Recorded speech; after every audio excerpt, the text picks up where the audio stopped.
Well, so my name is Travis Dillard, and I'm the President and CEO of Inflow Communications. And with me is Mr. Chris Mitchell. He's our COO and has been with the company for over 10 years. Personally, I've been in the communications space for over 20 years, starting in the United States Air Force, doing combat communications and tactical PBXs and things like that. Chris has been in the ShoreTel space for well over a decade and is probably one of the finest ShoreTel engineers in the country. So happy to have him on board. We've been doing these administration training, for about a year and coming up on a year and a half now. We're having a lot of success with it, and we're really excited to continue the spirit of education of Inflow. A couple of announcements before we hop in. We just launched over the weekend our knowledge portal. So if you go to our website, click on education resources, on there you're going to see white papers, you're going to see videos, as well as go to our YouTube channel. On our YouTube channel we have over 60 videos that are essentially these webinars chopped up into mini topics. We're also, as fast as we can, branding and putting technical articles up there. So and we have a lot of really good blog posts and training videos, and we're adding to that daily. So I think we're close to, and our goal is to have the most comprehensive ShoreTel and Contact Center knowledge portal in the country, and it's all free. It's all publicly available to everybody. And again, continuing in on the spirit that Inflow has to create unforgettable experiences for our customers and educate and empower. Today we're going to talk about who we are briefly, and then like always, we don't like to keep this very marketing. We like to move into the meat and potatoes of things. We're going to get into our core topic this month, which is mobility, and we'll get into features and troubleshooting and setup, etc. And then once I do the quick intro on Inflow and Chris is going through the mobility piece, feel free to ask questions. And I see we already have some questions up there, and I'll be mediating that. Who are we? Without getting into too much of a commercial, we are one of the fastest growing companies in Oregon, 3 years in a row now. ShoreTel's Contact Center Partner of the Year in 2015. We're hoping to repeat that in 2016. We're number 3 in their Circle of Excellence. We're one of very few in the world ShoreTel Platinum partners, and really we support customers all over the country. So we're supporting now close to 100,000 endpoints across 500 customers. And really what sets us apart is our absolute focus on our craft, which is contact centers and ShoreTel. So we're not trying to be too many things to too many people. All of the engineers we bring on have sysadmin and networking experience, but I would say we probably have one of the deepest benches of unified communication, ShoreTel, and contact center engineers in the country. So that's contributed to our success. I think our focus and then the people we bring on. Our maniacal focus on service. So if those of you who are new to Inflow, go to our website, go take a look at our support offering. What we bundle into our support is generally pretty innovative, with Inflow Analytics, our bright metrics reporting, proactive monitoring, a lot of different things. But also our core purpose in life is to provide just a high-level boutique premium level support. Here's some of the customers that we support across the country. We keep it pretty simple. Really our X factor is we respond quickly, we communicate with urgency, and we resolve quickly. We're only human, but we do a few things, and we do more than just put this in a PowerPoint. We publish all of these stats live on our website. So if you go to our website and click under customer happiness stats, you'll see both our administration team, which places orders and does RMAs, things like that, as well as our help desk and our support team. You'll see our response times, our resolution times, and our customer satisfaction and comments real-time, unfiltered. So we hold ourselves to very accountable to ourselves and to our customers. In addition to just being completely transparent, we tie all of our employees' compensation to that. So up to 10% of compensation can be tied to metrics, the speed of resolution and response and customer satisfaction. We have a 3-ring answer policy. Generally, when you call us, the phone's going to ring less than 3 times, and you're going to get someone that can help you. No triage, no call you back, no dragging things out if we can help it. Although we do fall short at times. We're human. One of the things we have is our 8X guarantee and our world-class customer service guarantee. So if you look at any of our employees' email signature, if you ever think we fell short of world-class service, or if we didn't respond 8 times faster than the industry average, which is, we measure an industry benchmark through our help desk system, Zendesk, let us know and we'll issue a $100 Amazon gift card on the spot. All of our employees are empowered for that. So that's really important to us. So boutique service, premium support, and creating an unforgettable experience, support experience, and partnership for our customers. And we put our money where our mouth is, and we're completely transparent.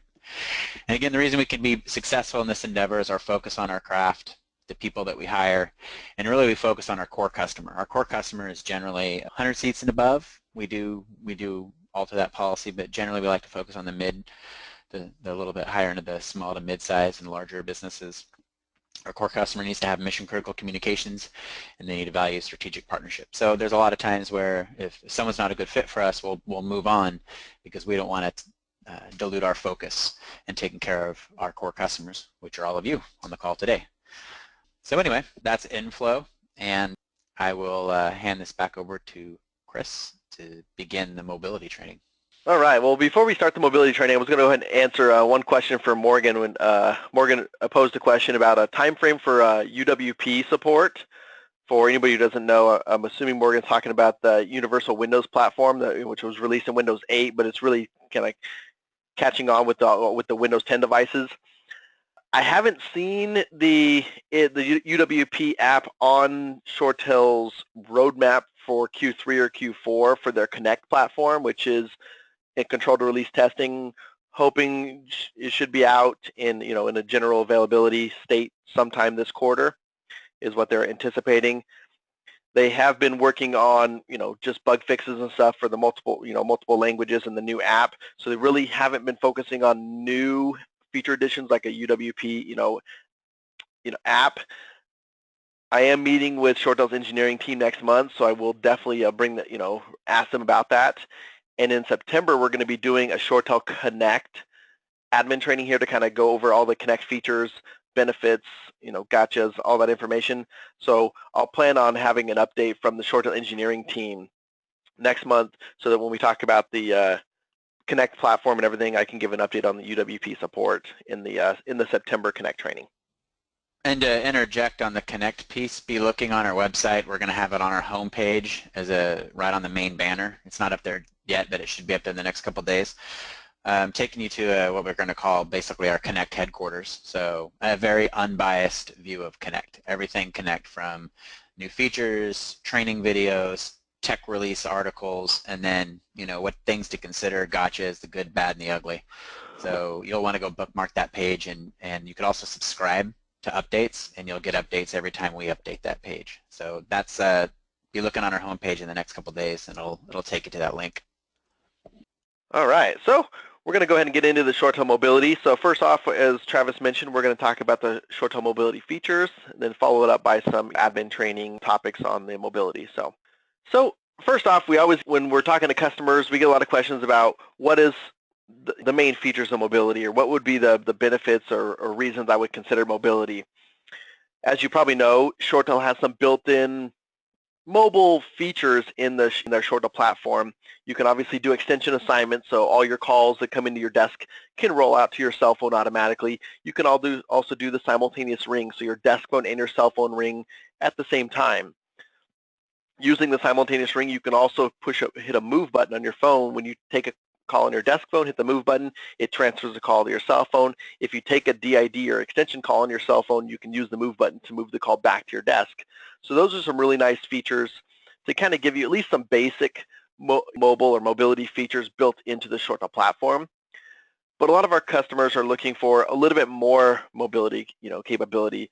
So ShoreTel a few years ago bought a company who had released mobility, and they really customized it and tweaked it to be more specific to ShoreTel instead of lots of different phone systems. So over the years, they've kind of pared it down to just iOS and Android support. Right now, there is a plan when Windows mobile devices get a little bit more market share. They said they will develop a Windows mobility app, but as of right now, it's not on the engineering roadmap for this year, or at least for part of next year, based on what I've seen. So as that continues to gather more users, they will release and develop on the Windows platform for mobile devices. So As you can see here, there's an iPhone app, Android app, an iPad app, and an Apple Watch.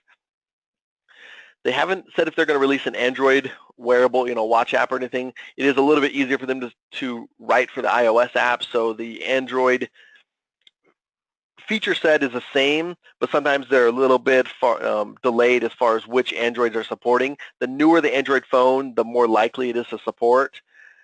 ShoreTel's also found that developing for the Samsung platform seems to be the easiest, so when you're looking at Android devices that are supported in ShoreTel, the device list has more Samsung devices than any other Android device.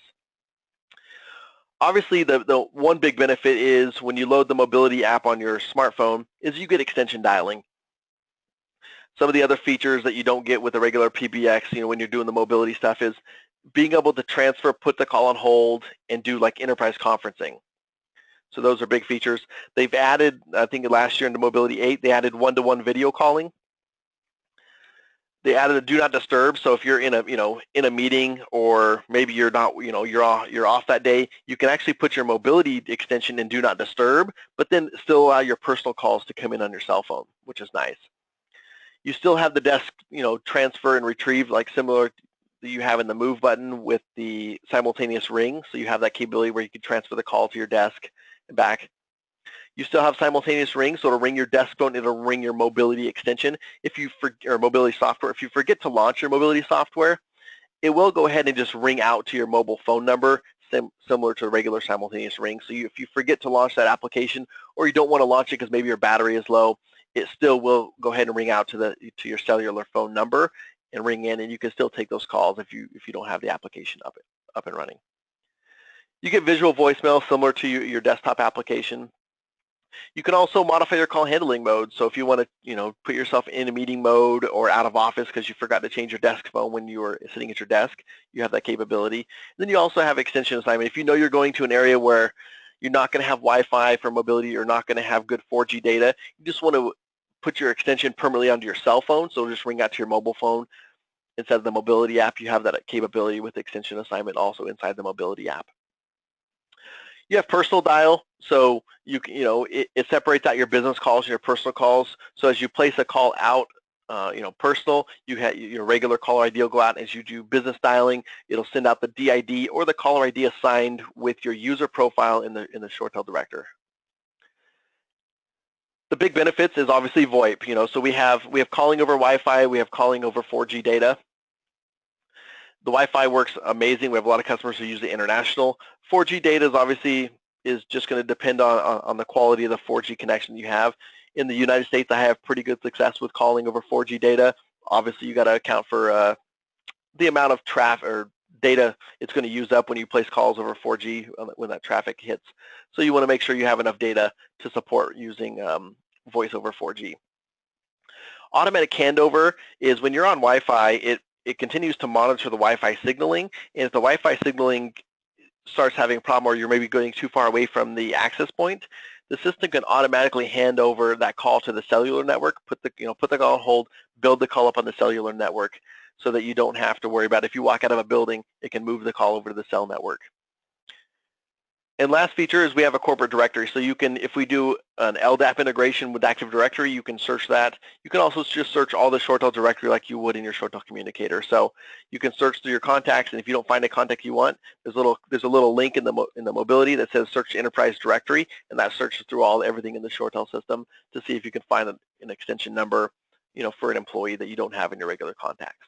I think the biggest feature of the mobility is a single device. So nobody wants to carry around two cell phones, or most people don't, I guess.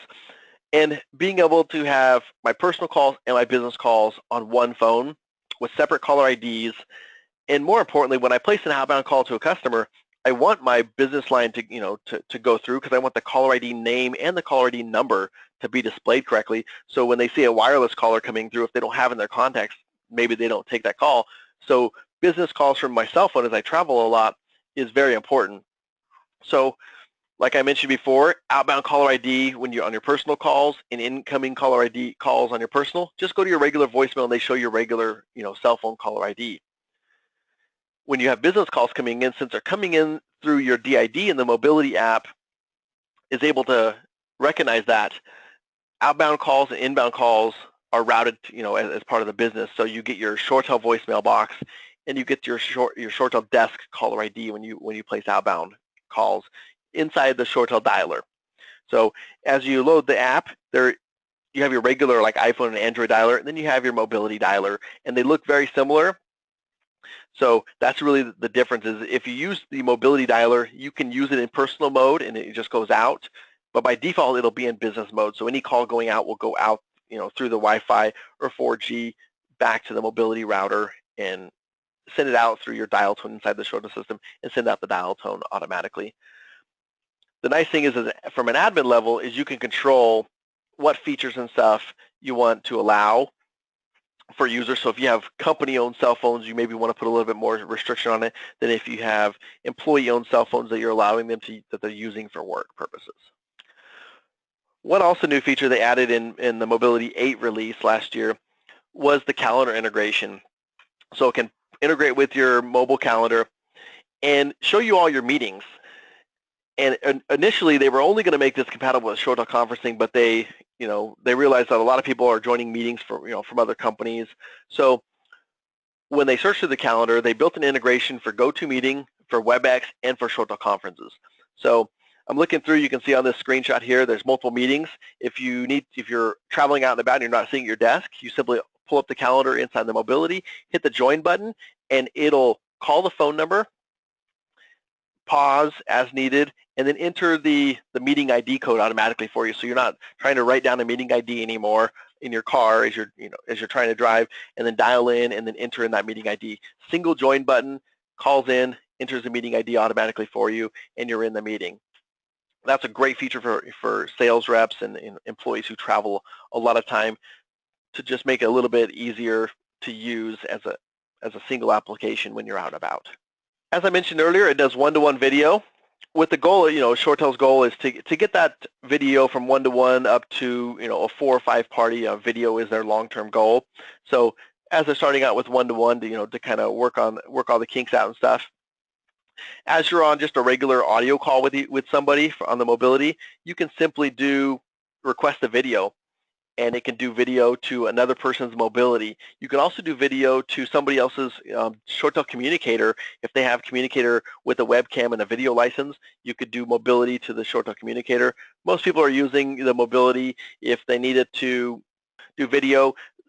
Some companies are using it for diagnostics of equipment, turning on video, similar like you would use FaceTime, but you can integrate with somebody's desk phone and stuff as you're talking, and be able to say, okay, turn the camera around and show me what you're looking at, so I can help you diagnose the equipment, or figure out what part we need to order. If we have a technician out who's looking to figure out what part needs to be ordered. So obviously the best quality video is going to be over Wi-Fi. There's an option for you to use it over cellular, the 4G data. Obviously, like we mentioned before, audio over 4G data is pretty reliable. Video over 4G is going to be a little bit more intensive, so you need to make sure you're in an area with really good 4G coverage if you want to be able to do that inside the mobility client. So presence and IM. So if any of you have the the ShoreTel SA100 or virtual SA100, you have instant messaging within your ShoreTel communicator clients. Well, mobility extends that IM capability all the way to your to the mobile device. So I still have my presence, so you can see next to all the users, I have the green icon, the yellow icon, the red icon, so I can see if they're available, if they're not. I can simply click on a user, and I have all my contact information about them. I simply click on a user if I want to start an instant messaging, and probably the best instant messaging feature for mobility is that when you send an instant message to somebody from mobility, it shows up on their desktop, and it also shows up on their mobility app. So you get 2 devices for instant messaging. So if I'm at my desk, I can respond via my computer to instant message, but if I'm not at my desk, I can respond to somebody's IM on my mobility app. So instant messaging, if you notice on your communicator, you can do multi-user instant messaging, and they're just working on rolling out group messaging and instant messaging to the mobility client. So that's going to get a little bit better on the mobility side as far as instant messaging, but you're able to maintain inside the mobility client. If you look at your messages, you can maintain multiple separate, instant messaging sessions with different employees inside, the company. Also down the road is the capability to federate your, instant messaging outside of just your company. So that is on the roadmap and stuff for ShoreTel to add in. Once that's federated, it'll be federated from the mobility client and the desktop client for instant messaging purposes. So some of the communicator capabilities that you have inside mobility is we talked about your call handling modes. From here, you can simply toggle through the different call handling modes.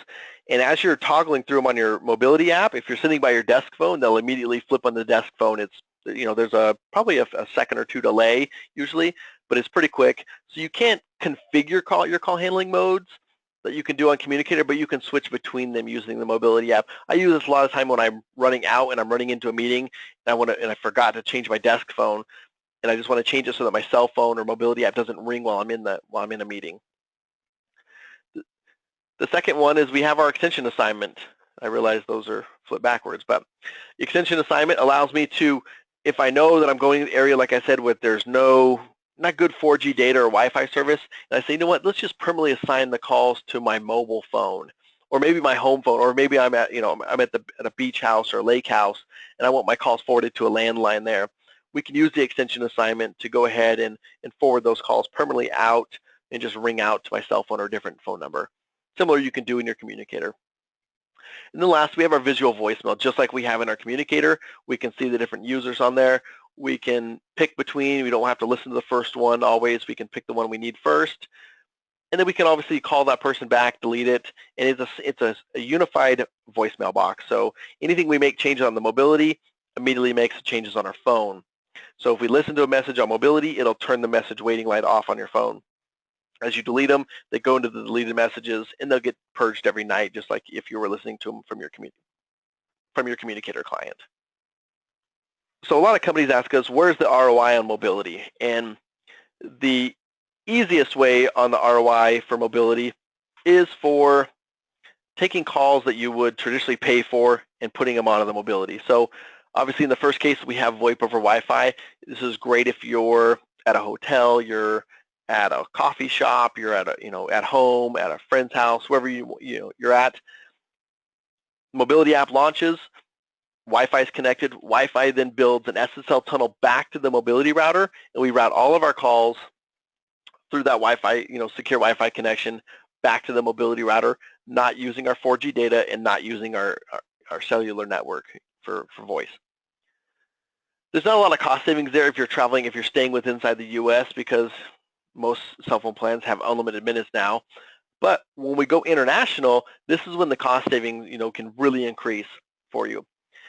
As you're sitting in a hotel international, maybe, or in an airport, you can sign on to the Wi-Fi, let the call build up, or the mobility build an SSL tunnel back to the mobility router, and we can now start routing all of our international calls through the mobility router and using the local dial tone inside the U.S. So if you have multiple sites, the mobility router will least cost route those international calls as you're placing them out or outbound from an international site, and it'll pick the least, the least cost PRI or SIP trunk or analog lines for those calls, eliminating your international dialing costs as you're using airport Wi-Fi, hotel Wi-Fi, or even maybe Wi-Fi at an office building that you're in.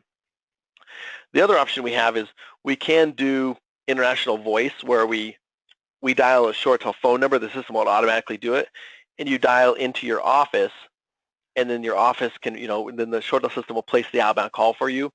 There's not a lot of cost savings in that if you're still having to place a cellular voice call to the ShoreTel, to a phone number in ShoreTel, and then have it place an outbound call for you.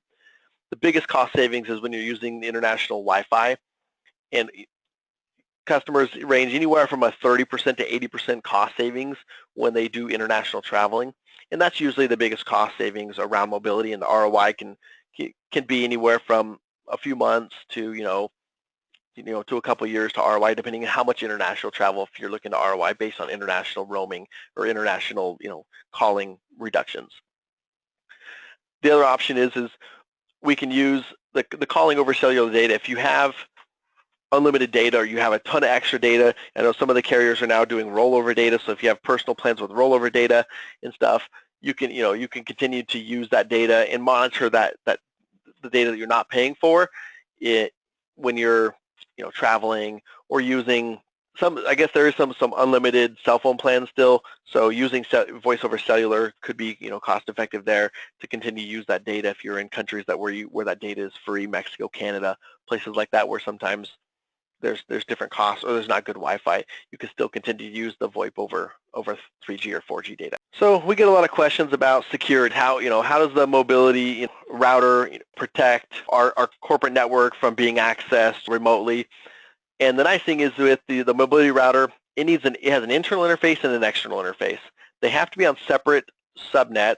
So traditionally what we recommend is putting the LAN on the mobility router inside the voice VLAN, and then putting the WAN interface into the DMZ so that it's no longer, that WAN interface isn't trusted inside your local network. The mobility app on itself, anytime the app launches, it's going to build a secure SSL tunnel. If it can't build that secure SSL tunnel, it's only going to allow that mobility app to do voice over the cellular network, or the cellular voice network. It's not going to allow voice over 4G or voice over Wi-Fi if it can't build that SSL tunnel, meaning if there's a Wi-Fi service that's blocking, outbound SSL, then it won't build that capability up. And if it's not a secure tunnel, then it won't allow calls to go over an unsecure connection. So that's where, ShoreTel did a really good job is making sure that tunnel works. And most of the time, I might have some problems on some 4G, connections that aren't just good enough to hold a steady SSL connection, but for the most part, I always have a secure connection. And when we do some admin training here a little bit, I'll show you where you can look and see if the SSL tunnel is up and enterprise data, and enterprise voice is synced properly. But as you can see there, AES 128, 256 encryption, so it's using all the standard encryption capabilities to secure that traffic as it goes across the public internet. Question, Chris. Can you explain how the traditional soft phone functionality works with the mobility client, integrates, overlaps, etc.? Can you discard traditional desktop phones in favor of soft phone on PCs and mobility app on the cell phone? Yeah, so one thing customers have done with mobility is you can use mobility as a standalone application without a desk phone or a soft phone at all. Your only extension can be a mobility device. So if you have employees who never come into the office, their only extension on the ShoreTel system can be their mobility device. So there's a little bit different configuration on how you build that user, but you don't have to build a separate extension, a separate mobility if they're a mobility only user. So that could be their primary and only device if they're using that. The other option, as Justin mentioned, is soft phone capability. Is we have more and more customers getting, opting to not buy as many phones for people who are comfortable using, a soft phone or using a headset, connected to a computer. The benefits there is I can use my soft phone really anywhere I have my laptop. Right now with the ShoreTel 14.2 that most of you are on, you need a VPN connection back to your office in order for your soft phone to work because the communicator client only talks inside a local, a local network. So you need either a software or physical, VPN back to your office for that soft phone client to work. But the soft phone client gives you using the communicator gives you full functionality of the phone. It has a dial pad, so you can, if you need to enter digits while you're on a call, you open up the dial pad, you key in the different digits. You have full functionality using the soft phone. In the ShoreTel Connect platform, the Connect client, which is replacing Communicator, they're renaming it the Connect client, it has an SSL technology built in to the client so that when you're out and about with your laptop, you launch the software, it'll build an SSL tunnel back automatically to what's called the Edge Gateway, and you could use the soft phone at a hotel, at an airport, at your house, without having to have a VPN back to the office. So you can take advantage of some of those features. Some of our customers will use the soft phone and the mobility kind of paired instead of a desk phone and mobility. And that way, if they have their laptop up and they're able to use the soft phone, they have the full software capabilities of the desktop client with their soft phone. But when they don't have their laptop powered on and everything, they still want to have some of those capabilities to listen to voicemail or place outbound calls while they're driving. So they'll use mobility to kind of supplement when they don't want to power their laptop on, and build a VPN connection back to the office. And more questions here, and to elaborate, obviously, with Connect, the software-based VPN requirements are going away. I know the soft phone with Connect seems to be working a lot better than the soft phone that's been around with ShoreTel. Maybe I'm being redundant here, so just add a couple things. And we do have a couple more questions. Are there plans to use VoIP codecs like Speaks or Silk? I don't know if you know anything about. So we have Connect running in-house. We've been as part of the beta testing and controlled release testing for almost a year with it, and they haven't introduced any of the newer VoIP codecs into the ShoreTel system at this time.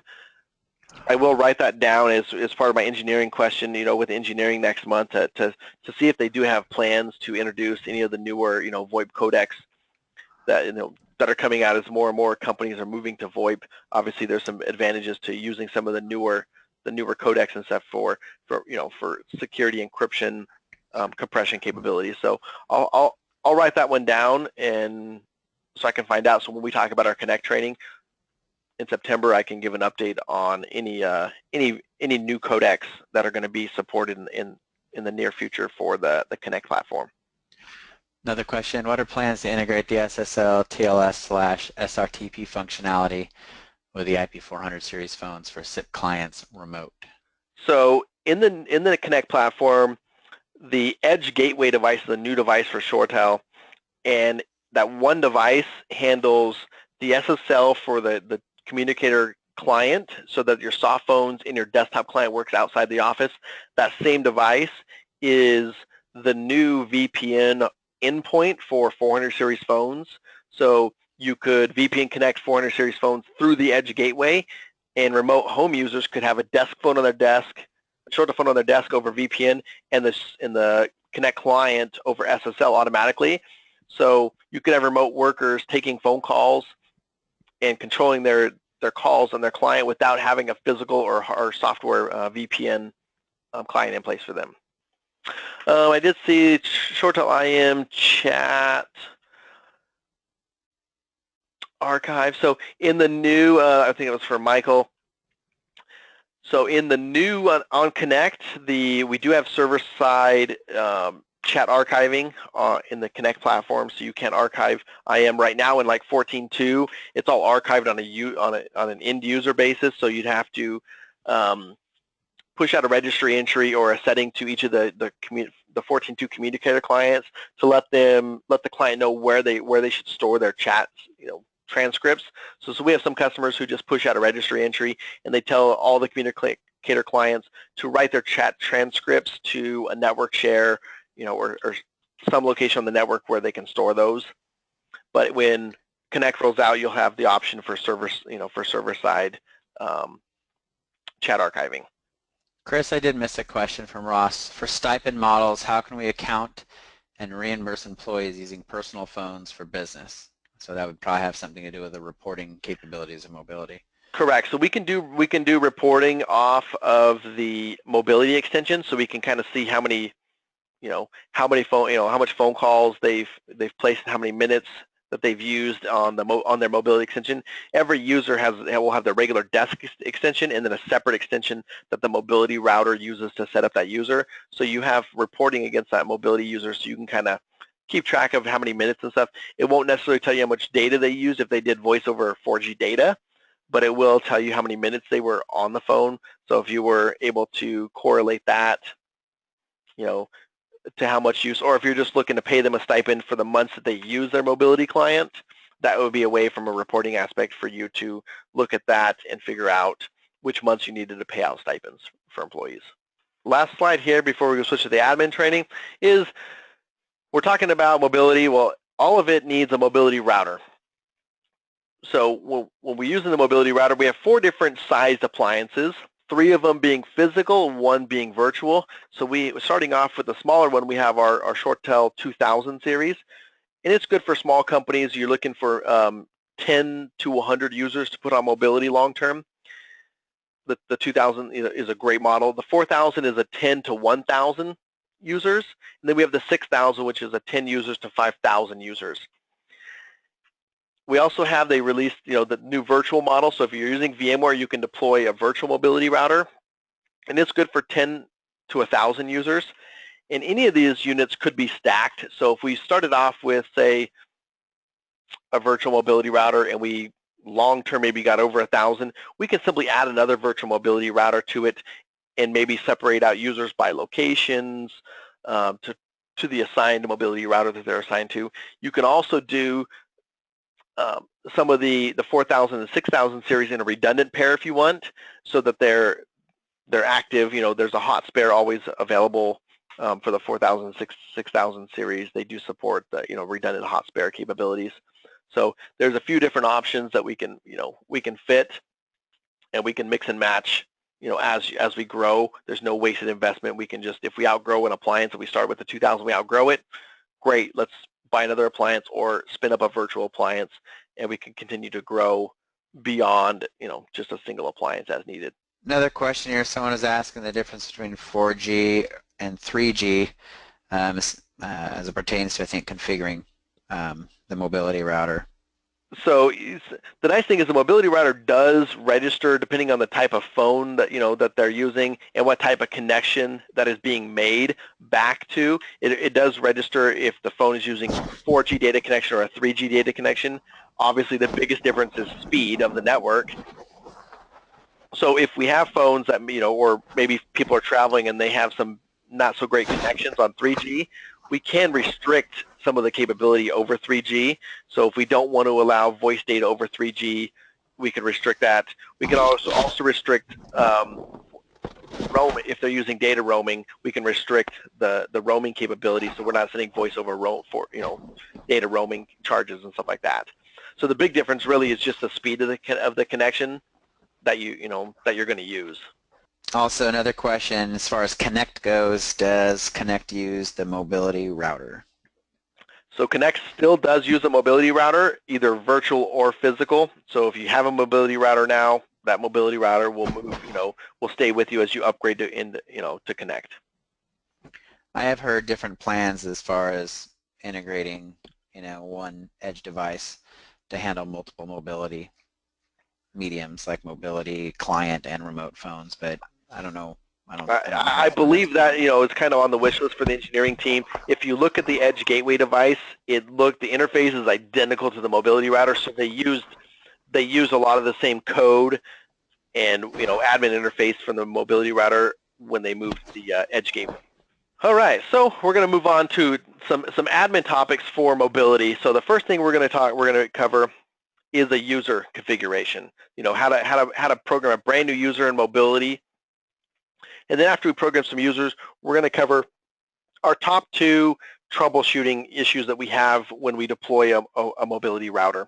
So let's start off with the mobility user setup. And if you have a mobility user or a mobility router, the other thing we can do is you can send an email to our support team, and we actually write up custom little deployment or little setup documents for customers, so that you can have a permanent little Word document that shows you exactly how a user would provision. If you want to have something you can send out to your users for provisioning on an iPhone or an Android device, or if you just wanted a permanent doc on how to set up new users because you only set them up every so many months, we have some different document templates that we have available, and I think we're getting ready to release those on our Knowledge Portal 2 coming up. So you'll be able to download those. You just put in a couple different IP addresses, and those, to update those document templates, and they're usable and customized for each company.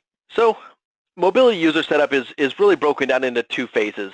Obviously, we're using a ShoreTel phone system, so we need to do a little bit of configuration inside the Shoreware director, and then we need to do the bulk of the configuration inside the mobility router itself. So we're going to start off with the Shoreware director. I'm going to log in to the Shoreware director. I'm going to locate an existing user. I'm going to add a new user. In this case, I'm going to locate my user account. So go to individual users, find my, find the Chris Mitchell account. Once I find that, I'm going to write down a couple of things right there. The first thing I'm going to write down is my extension number, which hopefully I know it's mine. And then I'm going to write down my DID because we're going to use those when we build the user and program in some directory information so that the users don't have to do that when they set up their mobility client on their phone.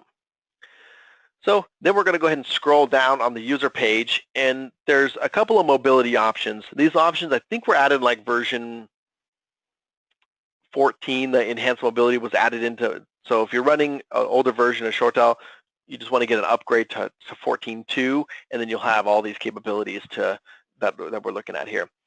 So we're looking for two mobility options. Obviously, the first one is the allow mobile access. That's the license count. So as you purchase mobility, it's licensed per user. So each user needs a mobility license. List price on them is $150. So you can buy those. The minimum you can buy is 10. So when you're buying mobility license, you do have to buy 10 of them. Once you hit the minimum buy of 10, you can buy 11 or 12 or 13. You don't have to buy them in increments of 10. You just have the minimum order is 10 of them, and then so if you only need a 17 or 18, you can just purchase a 17 or 18 of those. So the second option, we're going to turn on the enhanced mobility. This is the mobility router integration here. So we need to pick an extension number when we check that enhanced mobility, and that's going to be this user's mobility extension. I recommend some kind of a, similar to the regular extension. So you notice my regular extension is 3801, so I picked 1801. So really I'm just changing the first digit. And that way, just from a numbering standpoint, I know that everything in the 1000s are my mobility extensions, everything in the 3000s my user extensions. Some kind of a system to that. The last thing we need to do is we need to scroll down to the bottom of the page and look for the SIP password. So you're going to see dots in the SIP password field that looks like it's populated. By default, that password is not populated, just they fill it with dots so it looks populated. You're going to need to enter in a SIP password that the mobility router can use along with the extension number for the mobility, and this password can authenticate as this user so that the mobile device and stuff will function properly with the mobility router. So once you've enabled the two mobile options and picked a SIP password, you simply hit the save button. Obviously, write down that mobility extension in that SIP password so you know what to program in the next steps. So the next thing, we're going to log into the mobility router admin page. We're going to, on the very top, you're going to select configuration, and on the left side, we're going to go ahead to go to users, and then we're going to go ahead and add a user. If you already have an existing user, you can modify it, but here we're going to add a brand new user that hasn't been set up yet. As I select the user, I got to select a group first. Groups are really permissions. That's some companies will do it by device type. So if you have Androids and iPhones and you want to apply different permissions, or sometimes you want to do executives and regular staff because maybe executives can use data roaming on their phones, but regular users, you don't want to allow data roaming for voice calls. So select a group, and then obviously I need to use a user ID. The user ID you use here is going to be used for logging into the mobile client. You can use an LDAP integration here also on the mobility router. If you're not using LDAP, you're going to need to check that local user box after you put in a full name. That local user is pretty much just telling the mobility router, when they launch the client, they put in a username, here's the password they should authenticate with, since we're not using an Active Directory LDAP integration in the system. And then the last box is the enable checkbox. If you don't enable this box, you can build a whole user and they won't be able to log in because the user is not enabled. The one caveat on enabled users is you can only enable as many users you have licenses for. So I can build 50 users, and only maybe if I've only licensed 20, I can only enable 20 of the accounts at a time until I purchase additional licensing or disable another user. That frees up a license. One note on the user ID, it is case sensitive. So if you put a capital C for C Mitchell, they will have to match that on the user ID when they configure on the mobile client. The next thing we're going to do is we're going to hit the line tab, and this is where we configure information about their user account. So the first thing we're going to do is we're going to put that enterprise extension. This is the extension that when they hit the transfer to desk from the mobile app, where it's going to transfer the call back to. It also is going to give the full enterprise phone number in the system, so it's in the directory, so the system knows what the DID is for the mobility user. The forwarding number, I actually left it blank on my screenshot. I should have filled it in. This is where you want to put in your voicemail access extension number. So when you hit the voicemail button on your ShoreTel phone, you'll look up on your phone. It's going to give you an extension number. That's the extension number you want to put in on the forwarding number. So that way, if a user calls, that go to voicemail, get forwarded to the right voicemail server. And then also when they want to, if they want to hit the pound key and access voicemail from the mobility and actually call into the voicemail system, it knows what voicemail server that this user should be accessing. You can put your generic voicemail server extension number here, because if you have multiple servers, when you hit that first voicemail access system extension, it'll do a lookup based on the extension calling and route them to the appropriate voicemail server. So you don't necessarily have to look up what DVS that user's on, mailbox they're on, mail server they're on, and put the right extension number in here. You could just use your general voicemail access extension. The third thing here is the PBX security. This is where the mobility router signs in on behalf of that user that we enabled. So we're going to put 1801 here because that was the mobility extension for this user. And then the password here, I'm going to put change me. That's where, you can put whatever you want in here. You just need a password that matches on the Shoreware director and matches on the mobility so that they can sync, and the mobility router then can place calls, receive calls on behalf of that user. The client-side security for Wi-Fi, if you're using an SSL cert on the mobility router, you want to select certificate there instead of none for on the Wi-Fi side. In the cellular side, you can do PIN-based, cellular security. So when they want to place calls, they have to know a PIN. I don't know of any of our customers using the PIN side, PIN side security for cellular calling. So most of them set it to none and hit the apply, and that completes the line side configuration. The next is the devices tab. And the devices is kind of nice because you license mobility on a user basis. So for my user account, I have 2 devices set up under my one license. You can actually do up to 5. Five is the limit, so you can have up to 5 devices. So for IT people, I recommend putting that up to like 5, so that if you're trying to do testing with different devices against your account, just to verify if the device works or if it's a user setting, you have that capability. You can also go in and delete devices as needed or replace them, when you're provisioning. But for regular users, I recommend 2 or 3 devices. 2 is nice because if they have maybe an iPad that they want to use and a phone, they can sync both of them up and they can use both of them in their mobility. Sometimes 3 is nice if they maybe have a personal phone and a work phone, or if they're replacing phones, it gives them the capability to not have to worry about, I need to replace this phone. They can just add it as a new device in the system. As an admin, you can always see how many devices they've connected, and see the client versions on the software and see, if it's if that device is provisioned, which is set up, or if it hasn't been connected in a long time, because you can see the client version changes. The next tab is the calling rules. I didn't do a screenshot of the calling rules because it's very rarely used. The calling rules gives us the capability to restrict calling to certain phone numbers, or calling, if they're not using certain Wi-Fi connections or 4G data. We can build specific rules around this particular user. Outside of rules that we apply to, say, maybe a group or anything, we could do special calling permissions just for this user. With our home locations, it's kind of cool when you're in the mobility client and other people are looking at the mobility client. They can see if you're on the road, they can see if you're at home. And how the at home feature works is you got to use the home locations, and you enter in the SSID of their home wireless. And once we register their SSID, we can control the codecs that the calls are going to use when they're on the home Wi-Fi. So maybe we only want to use G711 when they're using their home wireless, or maybe we know their home wireless, their connection back isn't the greatest. We want to compress that and use G729. We have some capabilities when we use the home wireless with the SSID to control the type of codecs that's going to use. You can also put multiple home SSIDs in there, so that when people are working from their home, the app will actually can tell people they're actually at home right now. They're not on the road. On the road means anytime the mobility app connects back to the mobility router over an SSL tunnel using cellular data, it's going to consider that user to be on the road because there's no Wi-Fi connection.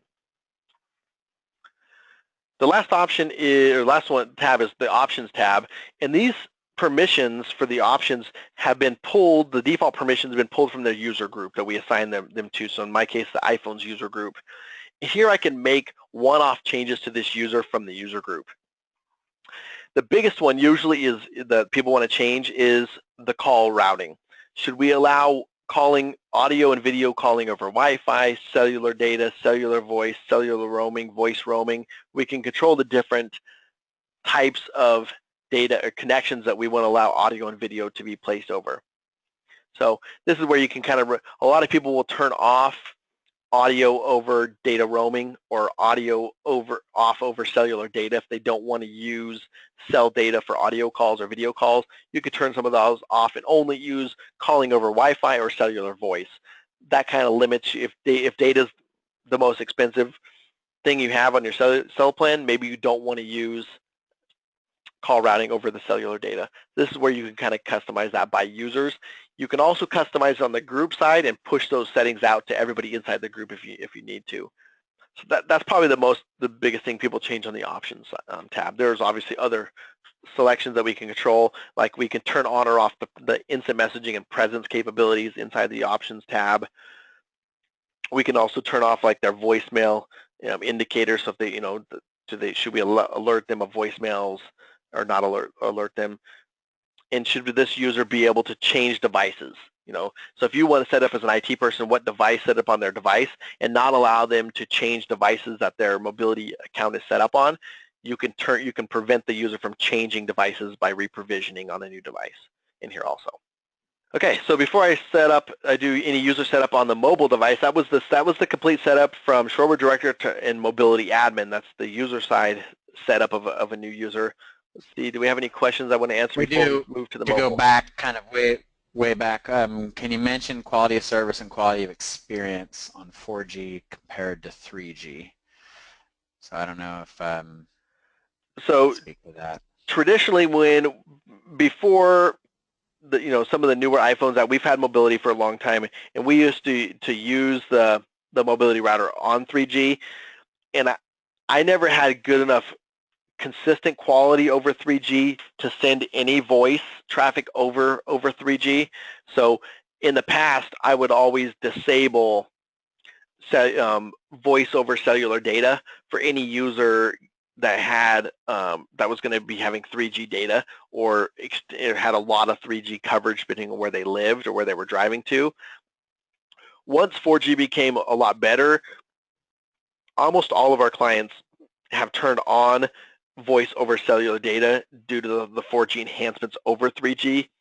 I don't know what the max speeds on 3G are, but we had very few customers who were using mobility cellular voice over 3G, just due to, even if the mobility router compresses the packet to G729, once we hit that public internet, we have no QoS. There's no QoS for mobility, so it really comes down to how fast that connection can deliver the packets.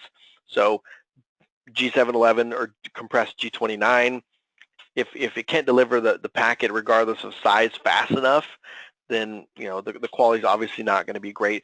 I definitely don't recommend using cellular voice over 3G. I would stick to using it on Wi-Fi or cellular, the cellular voice, and not using cellular data if you have a 3G connection. So I'm going to do user setup. For my user setup, I'm going to be doing all my screenshots are from an iPhone. It's very similar on the Android. We seem to have more mobility customers using iPhones than Android, but the screens are all the same on an Android, or if you're even deploying on an iPhone, on an iPad, the screens are all the same. They may look a little bit different, but all the fields and stuff are the same. So obviously the first thing we need to do is install the ShoreTel Mobility app and then go ahead and launch the Mobility app. Not to be confused when you're looking at different apps by ShoreTel. ShoreTel has like their mobile communicator. That's their old, that was their app pre-mobility, which was an iPhone app that used a reverse proxy server. So you can get back and you could do some basic user configuration, stuff like that. So you want the ShoreTel Mobility app. And as they launch updates and stuff for different versions, the mobility app will prompt you for updates, and you can do updates on your desktop, your mobility app on your phone, before you do updates on your mobility router, because obviously we know if we do the mobility router, we have to do a downtime window or maintenance window. If there's features rolled out in the app that aren't quite available because your router hasn't been upgraded, those features will just be, won't function, but the rest of the app will continue to function if you're running a newer version of the mobility app than the router is. The first thing you're going to get is you're going to get emergency call warning. It's pretty much going to tell you, in the case of emergency, you shouldn't be launching your mobility app to call 911. You should just dial it from, from your regular phone. There is a route in the mobility router that says if 911 does come, force the call back out their cellular voice network call. Don't send the call across the mobility router, because we're going to send the DID, caller ID. So 911 dispatch is going to be sent at the office, not having the mobile number, so they can at least try to triangulate where you're located. So after that, you'll be on the provisioning screen here, and you're going to get 3 entries here: server address, and the most common mistake people put here is they put their WAN address for the mobility router. You want to put the LAN address or internal DNS of your mobility router in here, and you won't actually need the public IP address or public DNS of your mobility router if you're going to provision everybody, like when you're on your work Wi-Fi. So if you're on your work office Wi-Fi, you can provision with just these 3 fields completed. So the user ID is going to be the user that we created, information in the mobility router. Like I said, it's case sensitive. And then the password is what we created for their local user credential password. So this is outside of their communicator password. This is just that mobility username and password that we created. We're going to hit the next button here. Like I said, if we're on Wi-Fi in the office, it's going to immediately, go to the next step in provisioning and be ready, and start working. If we're not, like we're provisioning maybe a user where they're provisioning at home or something, or they're on their Wi-Fi outside the office, you're going to get a remote server pop-up like you see on the bottom of the screen there. And this is where we need to put the WAN IP address of the mobility router or the WAN DNS. So like in my case, it would be, I think mobile or mobility, if I had to look it up, in there, .inflowcommunications.com. Obviously, it should be port 443 unless we had to change that port. Usually that's going to be 443 because we're going to be using an SSL cert tied to 443 on there. So then we hit the next button. If you put the remote server, you hit the next button, and it's going to say, pulling user information. So then we'll get our provisioning information, provisioning successful, and then it's going to ask us for some information about the mobile phone we're using. So as you see in the top right, the provisioning screen, it's going to want you to label the name of this phone. So by default, it's going to try to pull the type of the phone that we're using. And you can customize that if you just wanted to say iPhone or iPad or Android or whatever, you can customize that label. And that's just what registers with the system is what device you're using. Then it's going to ask you to put your mobile number in there. The enterprise extension, enterprise full number should have been pulled from the information we put into the mobility router user setup. If we didn't enter that, then this is when the user can go ahead and put that information in so they can customize it before they get the software up and running. They go ahead and hit the next button, and that should complete the provisioning. They'll get another pop-up about notifications. Do you want to get notifications on the phone? Yes or no, for when people IM you or call you and stuff inside the application. In most cases, you should get a presence login that you see on the screen, the little pop-up here. This is asking them for logging into the instant messaging server. This should be their communicator credentials.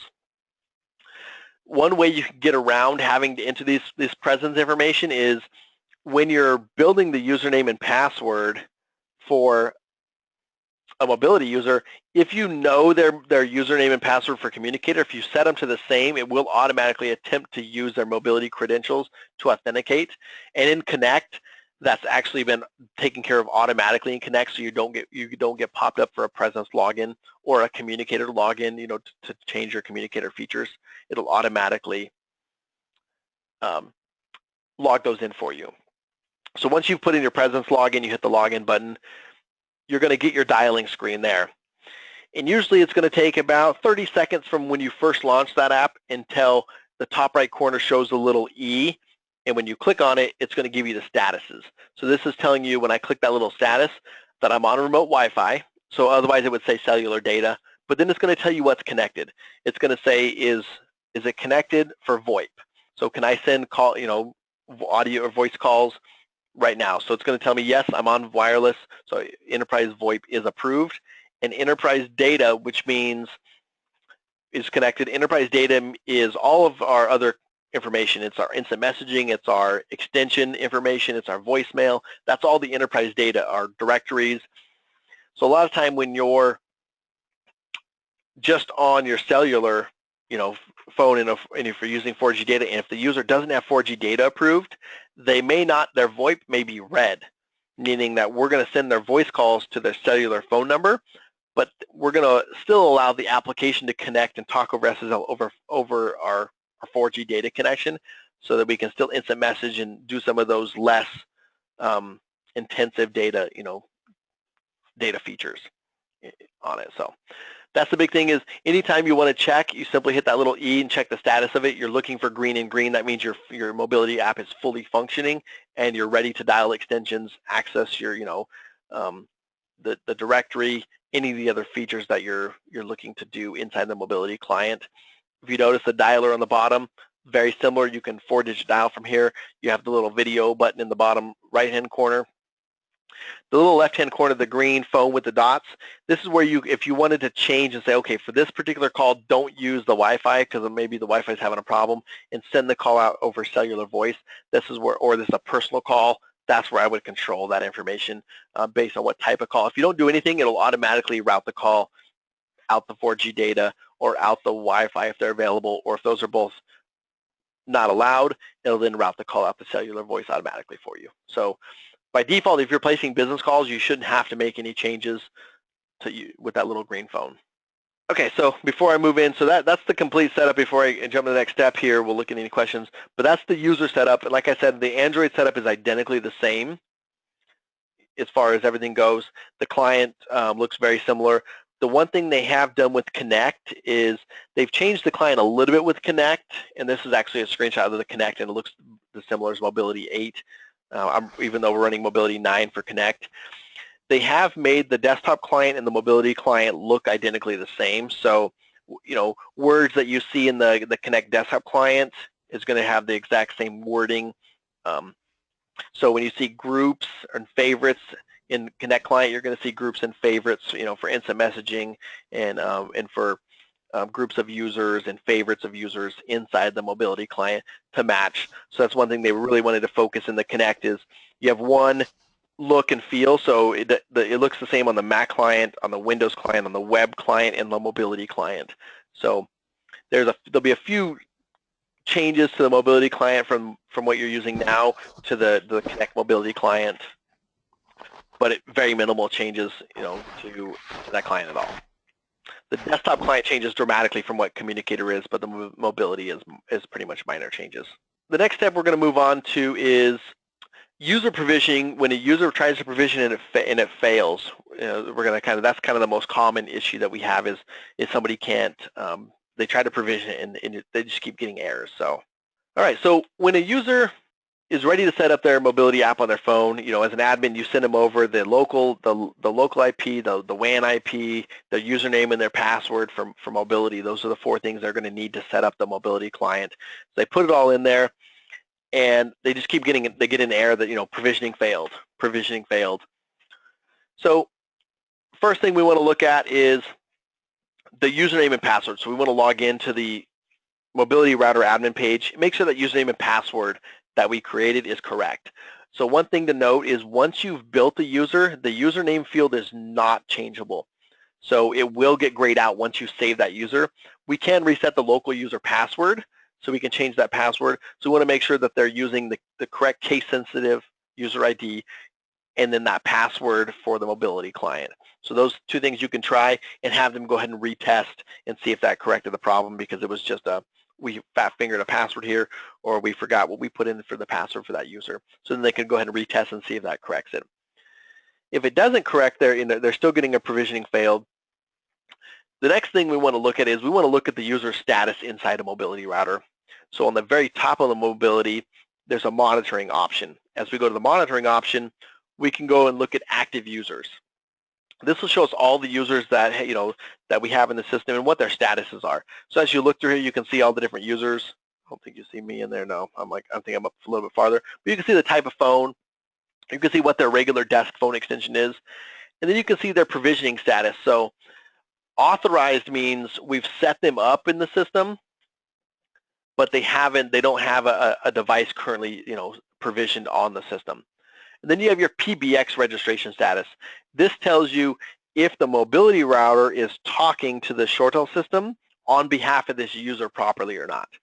And as you see on the very bottom there, we had a user who their status was rejected, meaning they're authorized there to provision, but their user account between mobility and ShoreTel isn't talking properly. So that most likely is our problem with that particular user. If they're not able to log in and provision, it's usually because the registration, PBX registration status is rejected instead of registered like the rest of them are. So how do we fix that? The first thing we want to do is we want to log into the Shoreware director, go find that individual user account,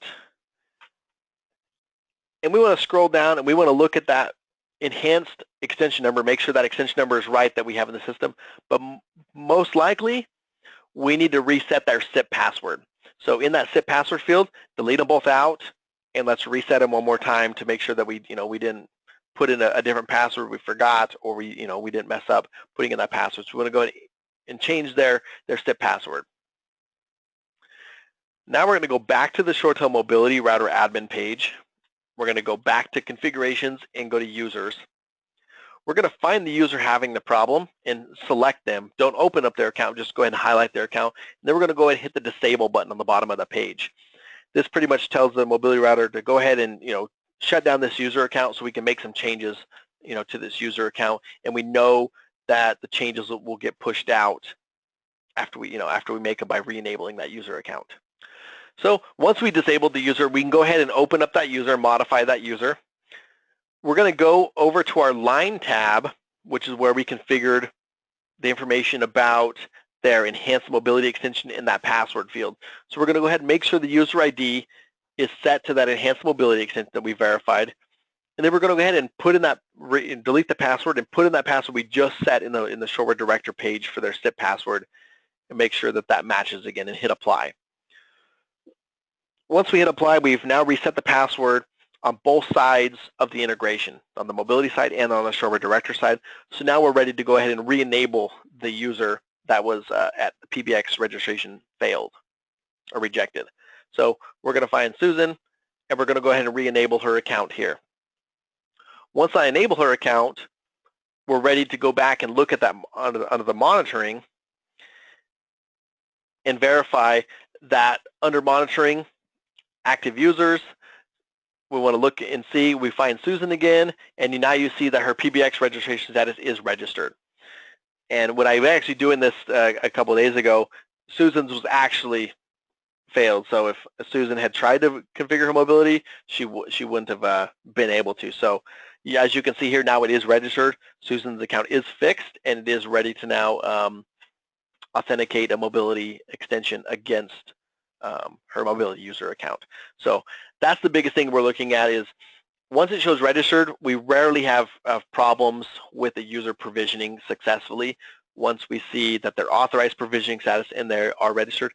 If we have additional issues there, what we have the user do in the mobility client is turn on some additional logging, and they do a couple of attempts, and then from the client they can actually upload the logs to the mobility router so that we can log in the mobility router logging, and we can look through the logs and see what IP address they're trying to register to, because sometimes they put in the wrong IP, or maybe DNS isn't on their phone.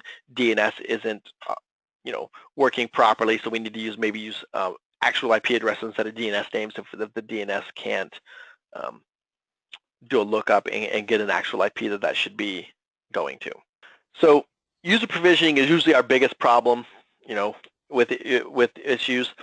The next type of problem that we run into is a call won't route, or we get no caller ID. So a lot of time, the big benefit of the mobility router is I launch the mobility router and I key in Travis's 4-digit extension and I call Travis. Well, sometimes what happens is I get routed to the auto attendant, which is usually the default route, in the ShoreTel system. So instead of getting Travis, I get the Inflow auto attendant saying, oh well, that wasn't what I needed. So I key in his extension again, and the auto attendant again, it transfers me to him. So I know the systems are talking because I got the auto attendant. I just didn't get routed to Travis. Or sometimes I call Travis, and Travis is ringing out to his mobile device because he's traveling. His phone shows up as no caller ID. Or sometimes it'll show up as like 10 zeros depending on the cell carrier. And anytime you see no caller ID or 10 zeros in your phone, what do? You hit the decline button, right? Because, well, I don't know who this is, so I'm not going to answer it. So we need to address both of these problems, and both of them are caused by the same issue. Inside the mobility router, there's a numbering plan table. And the numbering plan table tells us how to route different extensions inside the system. So anytime we're going to route an extension, a 4-digit extension, or maybe 3 or 5, whatever extension range you have, there needs to be a numbering plan entry that the mobility router says, oh, I know Travis' extension, and it fits into this routing rule, so I know that this is a correct extension range. Or if it's a caller ID issue, we know what caller ID to attach to this particular extension. So if Travis's last 4 of the extension matches DID, it's able to populate that right and fill out the caller ID and send the caller ID through automatically. So the first thing we're going to do here is we're going to look for an extension number in here that matches the extension we're trying to dial. So if we're trying to dial 3801, which is my extension, I look through my different rules, and I can see that the first few rules, none of them start with a 3, so none of them are particular rules for my user extension or that match my user extension. So you notice the very last rule is kind of a catch-all rule that pretty much says extensions 1 through 8 that start with the 1 through 8 and end in XXX, which is 3 wildcards. So pretty much anything from 1,000 to 8,999 fits into this generic rule. Generic rules are nice to put in there because with a generic rule, maybe the caller ID might be slightly wrong, but we won't reject calls or we won't send the calls to the auto attendant with a catch-all rule. Traditionally, you'll want to do a different rule in here for every DID block that you have, so that way you know the caller ID matches. This generic rule will allow all calls to go through, but they may show up. In this case, if I dialed 3801, it's going to put 503-575 in front of my 3801. So if I wanted to do a specific one for my 3801, which is not that, I would simply hit a new entry. As you see in the bottom right-hand corner, this is a new entry in here. I actually just showed you one so it would fill out, but I would delete the EEP, the enterprise extension pattern, and I could put in 3801 if I just wanted this rule to be for one extension.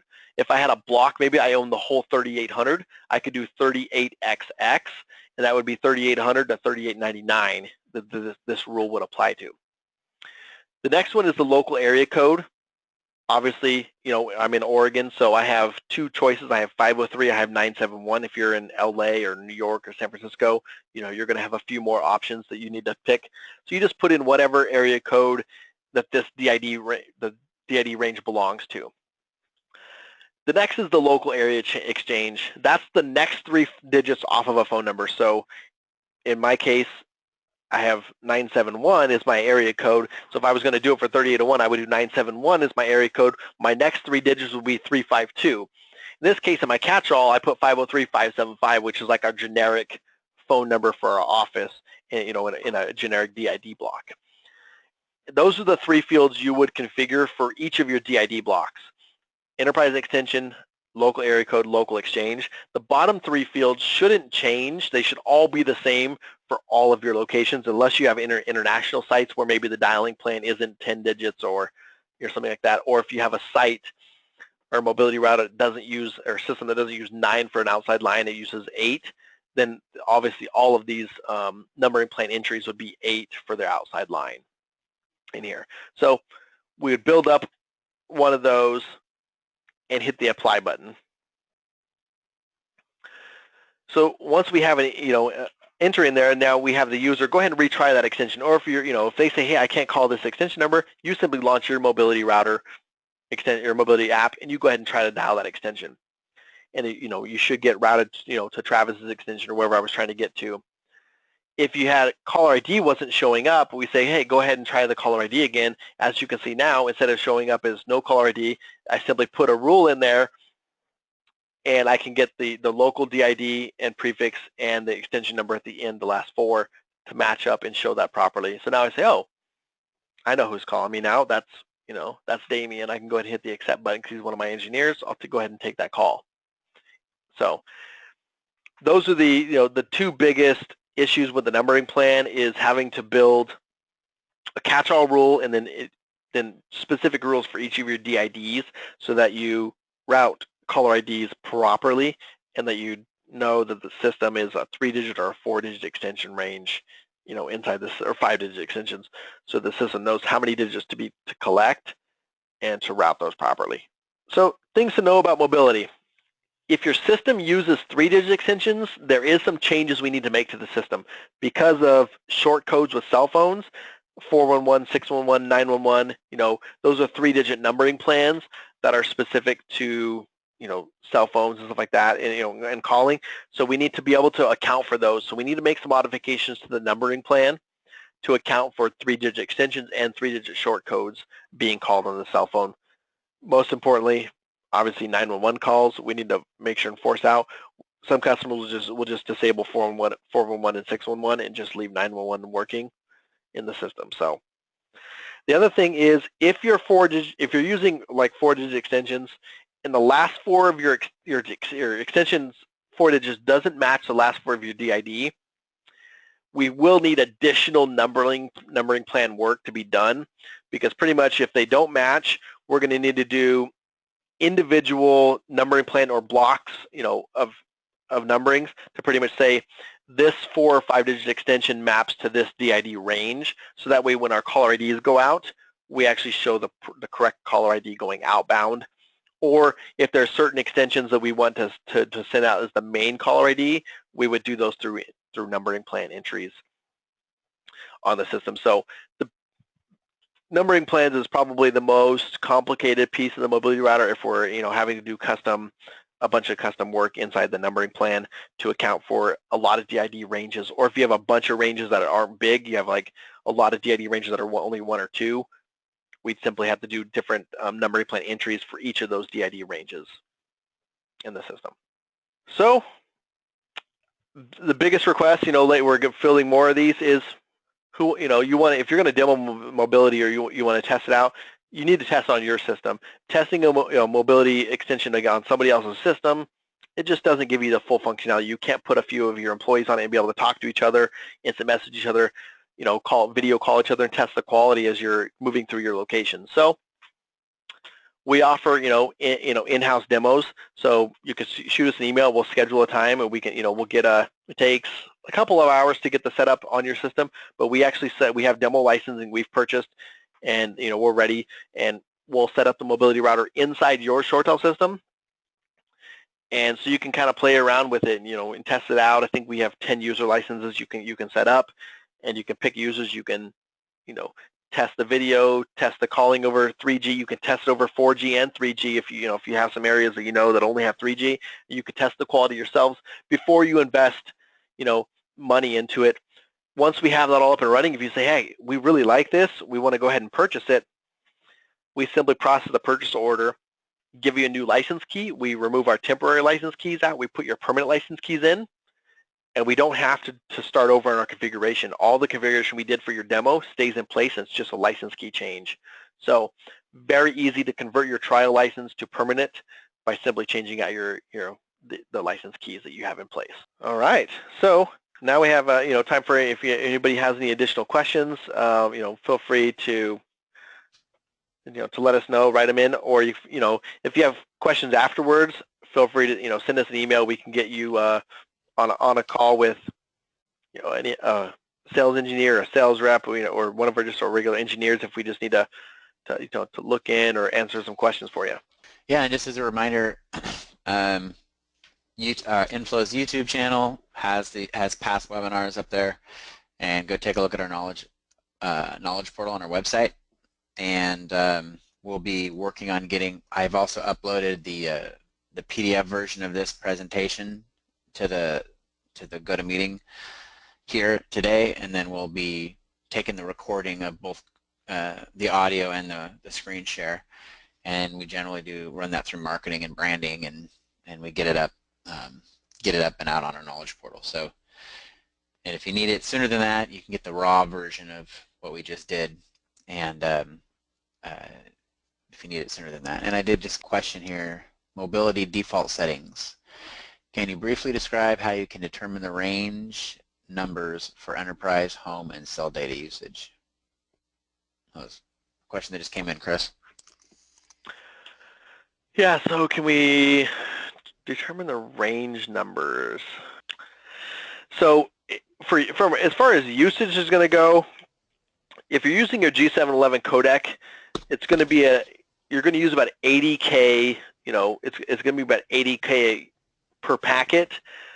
So it's really going to determine the length of the call as far as how much, if you're looking at like what your cell data usage is going to be, 80K, talk path.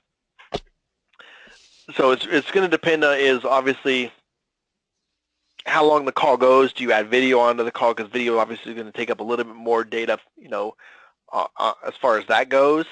Is that from Oscar? I'm going to send Oscar. I'm going to send you an email so we can I can kind of give you some more information that's maybe a little bit easier too. Maybe if we hop on a call, or I send you some some different information, we can kind of pull some of ShoreTel's predefined information on what that entails. Yeah, and if there's any other questions that you have that you think of after this, send it to training@inflowcommunications.com, and we'll get that into our into the right hands to get those questions answered for you. Good. Well, that brings us up to our hour and a half here. So if you have any other questions, send us an email, or you can always call us at 503-575-7530, or just our 800 number on our website, and we'd be happy to chat with you. So on that note, everybody have a fantastic day, and also go up to our website, look at upcoming webinars. We have our Enterprise Contact Center admin training next month, and we're also rolling out a bunch of user training sessions every month. So you can go up to our website and register for any one of the webinars that are coming up. And then we're going to be getting the next, I think, September and November standard ShoreTel training up on the webinar in the next day or two. So go frequent our website, go visit it frequently, and you'll see all the training courses and the knowledge portal and everything else that's coming up. It's really good stuff. All right, everybody, have a fantastic day, and hopefully we'll be talking to you all very soon. Thank you.